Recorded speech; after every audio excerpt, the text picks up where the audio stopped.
Bayangkan kalau semua ASN di kantornya berlomba-lomba untuk menjadi lebih bagus. Yang terjadi adalah kompetisi yang sehat.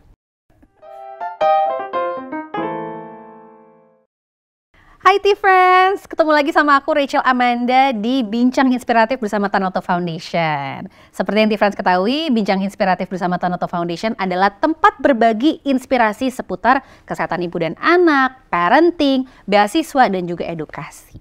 Nah, seperti biasa di Bincang Inspiratif bersama Tanoto Foundation, kita selalu ada tamu yang spesial. Kali ini siapa? Tamu kali ini adalah seorang aparatur sipil negara atau ASN. Jadi beliau itu sebelumnya mengabdi di Ditjen Bea dan Cukai Kementerian Keuangan di Medan, tapi sekarang beliau di Sekretariat Jenderal Kementerian Keuangan di Jakarta Pusat. Dan yang bikin spesial juga, beliau adalah peraih Piala Adigana kategori ASN Inspiratif dalam ajang Anugerah ASN 2019 yang diadakan oleh Kemenpan RB. Siapa dia? Mungkin T-Friends di sini juga udah tahu. Kita sambut Mas Jaya Setiawan Gulo. Selamat datang. Halo, selamat datang juga kembali di sini Mbak Manda. Makasih banyak Mbak Manda dan makasih banyak untuk teman-teman dari Tanoto Foundation dan terima kasih untuk teman-teman T-Friends dimanapun berada yang sudah menyaksikan acara ini. Yes, betul. Ini mungkin kita juga yang bersyukur ya, Mas. Nah, Mas Jaya Setiawan Gulo ini mungkin sama T-Friends juga lebih dikenal dengan Hello Gulo ya, Mas? Yes. Jadi panggilannya Mas Hello Gulo atau Mas Gulo aja nih? Mas Gulo aja Mbak Manda. Mas Gulo aja gitu. Nah, jadi hari ini kita akan ngobrol sama Mas Gulo, T-Friends. Oke, mungkin tanpa berlama-lama, ini T-Friends yang nonton juga pasti penasaran sebenarnya pengen banyak hal yang diketahui tentang Mas Gulo. Mungkin aku akan tanya dulu, kenapa sih Mas Gulo memutuskan untuk jadi ASN? Sedangkan kan di luar sana tuh banyak ya di sektor lain mungkin gitu, apalagi yang mungkin T-Friends lainnya juga terpikir, kenapa ya, kan ada juga sektor lain yang mungkin lebih punya kesempatan yang besar atau lebih menjanjikan untuk jadi pemimpin di masa depan gitu. Apa sih yang sebenarnya mendasari keputusan Mas Gulo untuk jadi ASN? Ini talkshow ini bagus banget, pertanyaan dibuka oleh Mbak Manda. Kenapa sih saya memutuskan jadi PNS ya sebagai ASN? Ayah saya itu pengusaha, Mbak Manda. Dan ibu saya seorang PNS, ASN. Jadi sewaktu kecil saya itu bisa menggambarkan bagaimana performance kinerja seorang pengusaha dibandingkan ASN. Bagaimana secara finansial, secara networking, ASN dengan pengusaha. Saya memutuskan untuk menjadi seorang pengusaha. Saya sebagai laki-laki yang akan menjadi kepala keluarga, wah kayaknya cocoknya dari segi performance kerja, finansial, nggak bisa dipungkirin dong Mbak Manda. Lebih mumpuni menjadi seorang pengusaha. Nah kemudian suatu ketika usaha saya bangkrut. Saya anak pertama dan saya yang akan menjadi tanda kutip tulang punggung untuk keluarga saya. Mau nggak mau saya harus mencari beasiswa. Dan akhirnya saya dapat beasiswa untuk kuliah di PKN STAN. Dan itu auto langsung jadi seorang PNS ASN. Itu ceritanya saya bagaimana menjadi seorang ASN gitu. Menarik banget. Nah, tapi ini menarik juga Mas Gulo. Sebagai ASN muda, karena yang pasti T-Friends dengar juga di luar sana kan kayak, aduh kalau ASN kan banyak yang senior-senior, banyak yang orang lama, dengan mungkin pemikiran lama, yang sudah terbiasa dengan sistem lama gitu. Nah mungkin ada tantangannya sendiri nggak gitu dalam membuat inovasi baru, terus kemudian berkolaborasi sama para senior gitu, itu seperti apa? Bisa diceritain nggak Mas? Menarik banget ya Mbak Manda ya, generation gap ya, kita ngomongin senior. Jadi kalau bisa dibilang, mereka para senior itu lebih lama kerjanya, otomatis dong dengan lama kerjanya makin lama makin banyak pengalamannya, dan itu yang kita tidak punya jumlah pengalamannya.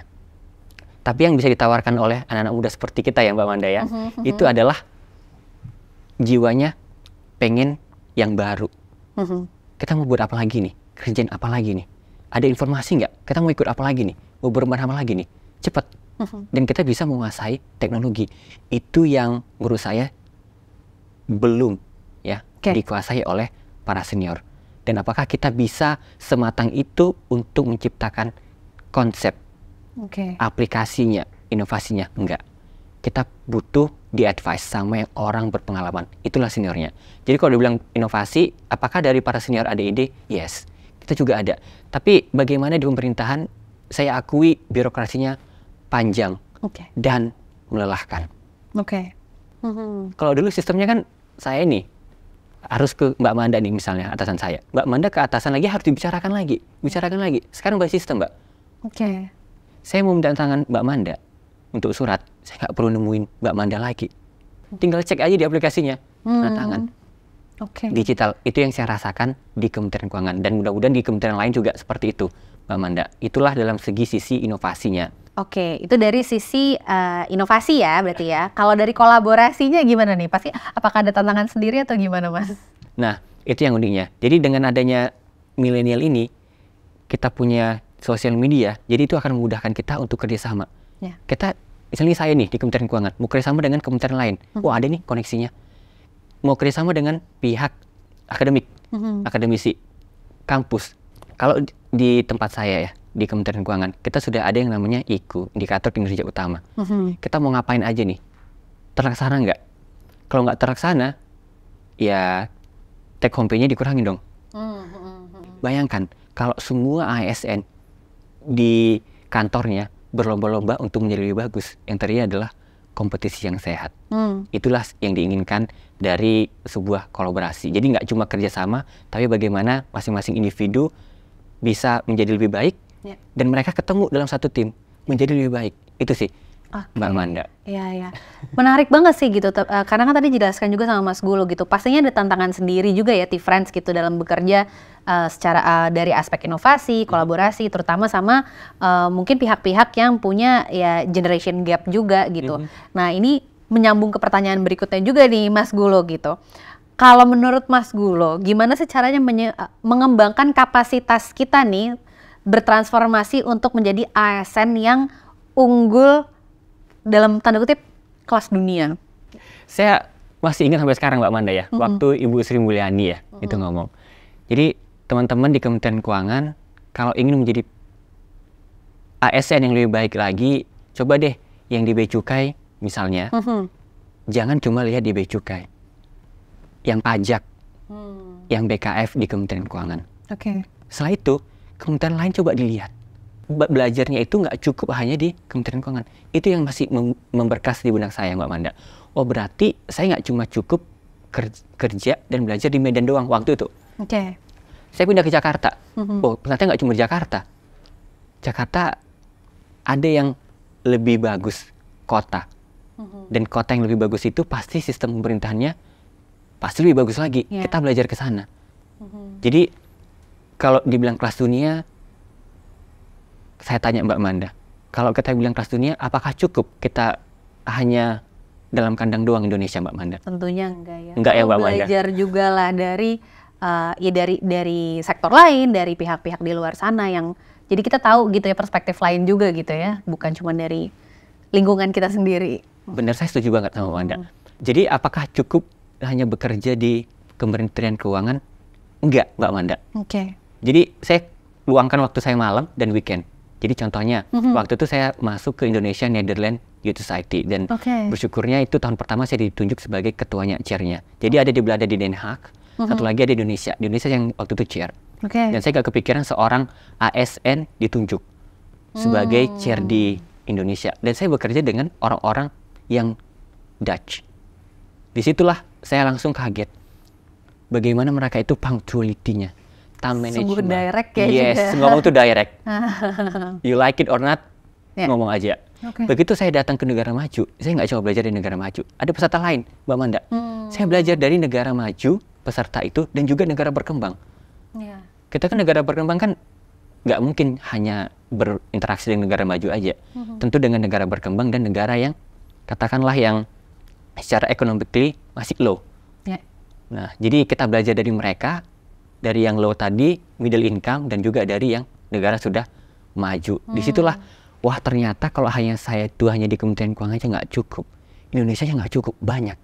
Jadi yang seperti pertanyaan Mbak Man tadi, kelas dunia, berarti semua ide, saya nggak cuma belajar di PNS di luar negeri. Apapun itu dari luar negeri yang bagus, itu bisa saya terapkan di Indonesia. Contohnya Mbak Manda, mungkin karena saya diundang di sini kali ya. Jadi yang Mbak Manda tadi katakan, ASN inspiratif salah satunya adalah kita buat aplikasi Customs Declaration. Jadi kalau Mbak Manda ya sudah beberapa kali nanti masuk ke Indonesia, waktu itu di Kuala Namu, di Sumatera Utara bandaranya. Jadi kita itu masih manual. Jadi orang masuk dari luar negeri, ini luar negeri doang ya. orang Indonesia maupun bukan orang Indonesia ya, begitu masuk nulis di kertas. Saya sudah beberapa kali keluar negeri, tentunya dibiayai. Saya saksikan ada yang ke Indonesia juga, Mbak Manda, ngisi. Ada yang sudah pakai sistem aplikasi, datanya standar. Waktu saya ke Amerika lebih ribet lagi. Ternyata beberapa barang kalau kita dikenakan tax, langsung ada aplikasinya. Kenapa di Indonesia nggak kita buat seperti itu aja? Saya juga sebagai orang Indonesia begitu ya, masuk ke Indonesia, wah kok begini sih sistemnya? Ya udah deh. Jadi sebelum sampai di Indonesia, di bandara kita sebelum ya sampai di Kuala Namu ya, transitnya misalnya atau negara flight directnya itu kita udah bisa ngisi semuanya. Begitu ngisi, submit, dapatlah QR code-nya. Kita tinggal scan, datanya sudah ada. Jadi itu memudahkan orang-orang untuk datang. Itu sih dia, Mbak Manda. Jadi belajar itu kalau kelas dunia nggak cukup dengan orang-orang Indonesia aja. Dengan orang-orang luar negeri yang di Indonesia akan lebih bagus kalau kita keluar negeri juga. Ini menarik banget sih Mas Gulo gitu. Maksudnya yang disampaikan sama Mas Gulo juga, T-France adalah contoh bagaimana juga berjejaring sebenarnya nggak harus sesuatu yang bayangannya tuh harus selalu keluar negeri, harus selalu terpapar oleh bagaimana teknologi di luar sana gitu. Dan salut sekali menurutku Mas Gulo juga bisa jadi contoh tentang image ASN yang paling membosankan gitu, atau kayak paling apa-apa cuman ini dibayarin sama negara gitu untuk belajar sesuatu gitu, yang ternyata enggak gitu. Maksudnya Mas Gulo juga adalah sebagai bukti bahwa ya ASN tuh juga punya kemampuan untuk berjejaring sendiri di luar tugasnya sebagai ASN, yang nantinya juga tujuannya untuk membantu negara juga gitu. Ya dari berjejaring ketika mendapatkan kesempatan di luar negeri, dan kalaupun tidak mendapatkan kesempatan itu juga bisa berjejaring dengan mungkin ya teman-teman ekspat di sini atau teman-teman di luar negeri yang lebih maju maupun yang berkembang. Ingat tadi juga diskusinya kita perlu perspektif yang sama, yang rata juga ya gitu. Benar. Jadi bukan hanya tentang negara maju, negara berkembang juga.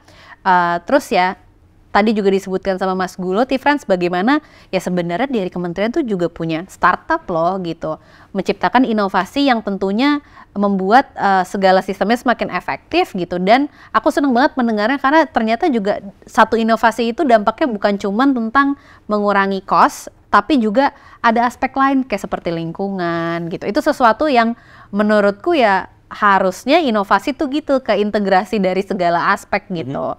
Jadi aku salut sih sama Mas Gulo gitu. Dan yang teman-teman saya juga. Oh iya, dan juga mungkin teman-temannya Mas Gulo juga gitu ya, yang mungkin bisa jadi contoh dan juga mungkin pertimbangan untuk teman-teman T-France gitu, bahwa ya ASN tuh bukan sesuatu yang selalu tidak seperti yang mungkin T-France bayangkan selama ini gitu ya. Gitu. Nah, ini aku mau nanya lagi, masih mau nanya-nanya nggak apa-apa ya? Go ahead, Ngomong Mas Gulo di sini ya, oke. Nah, sebagai ASN muda yang kemudian nanti juga akan ada generasi-generasi berikutnya gitu. Dan tadi Mas Gulo juga sempat mention tentang kompetisi gitu. Gimana sih caranya untuk mempersiapkan diri untuk secara agar lebih kompetitif gitu ya untuk generasi muda lainnya yang mungkin terutama yang bekerja di sektor swasta gitu.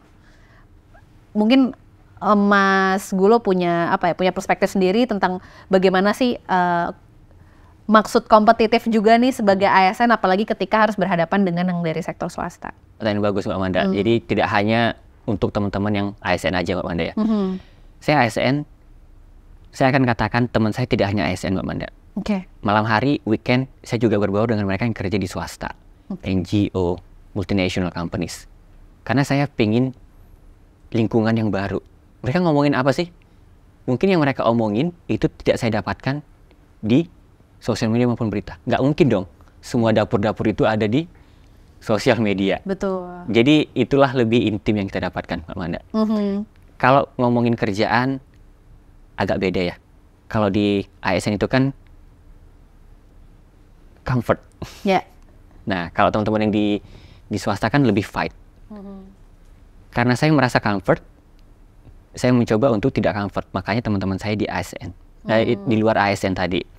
Jadi yang akan saya katakan adalah mempersiapkan diri untuk mencoba.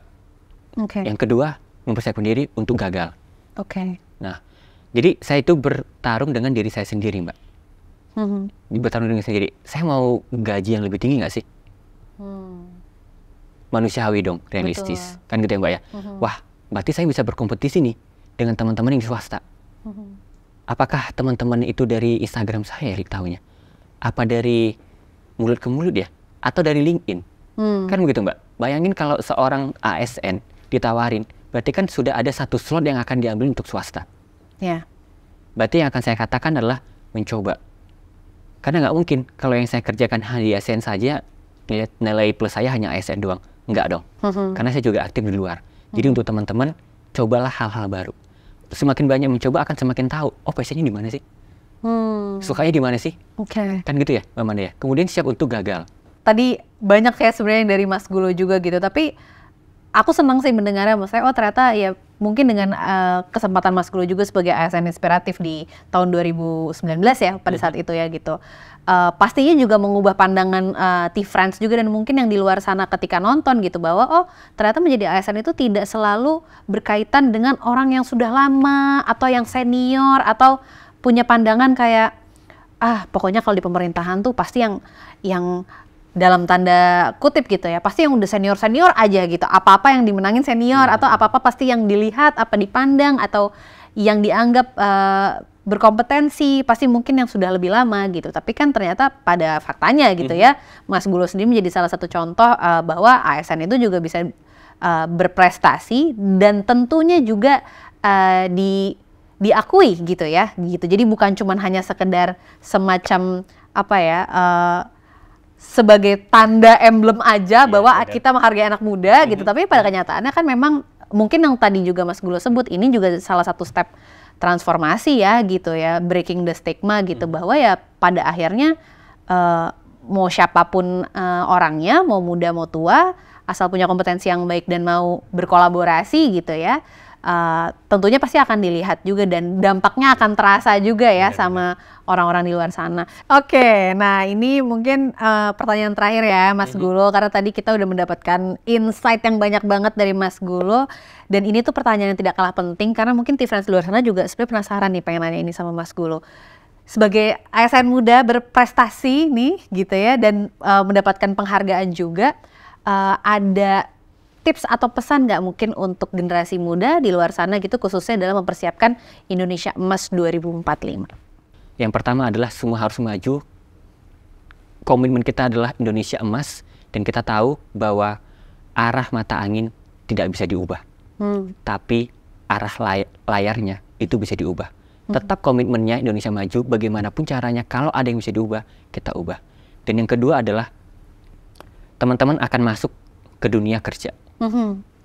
Real gitu ya. Don't trust words. Jangan percaya kata-kata, tapi percayalah actions.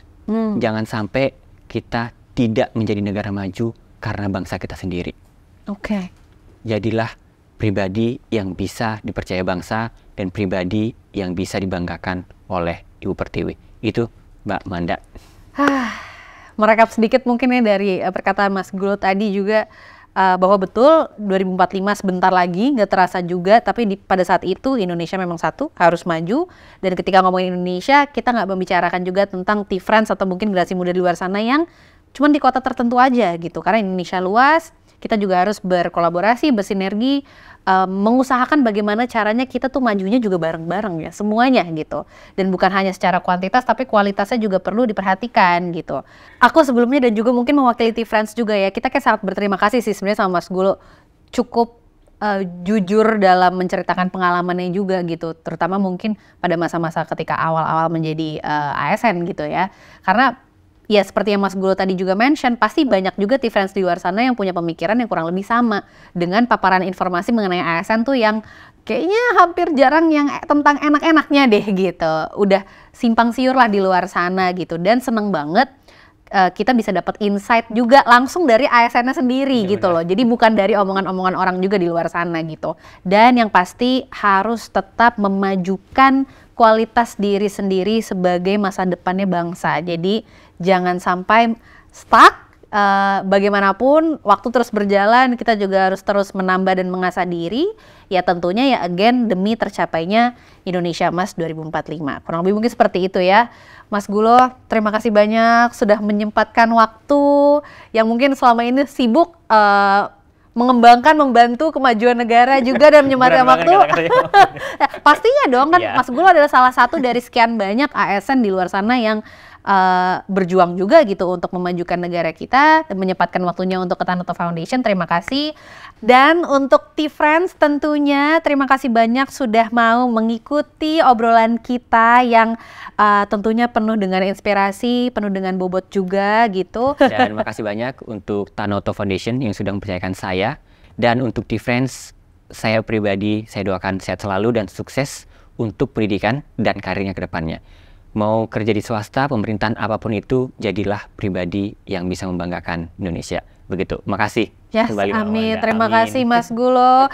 Dan demikian Bincang Inspiratif bersama Tanoto Foundation kali ini. Saya Rachel Amanda pamit undur diri dan sampai jumpa di Bincang Inspiratif bersama Tanoto Foundation berikutnya. Dadah! Terima kasih T-Friends!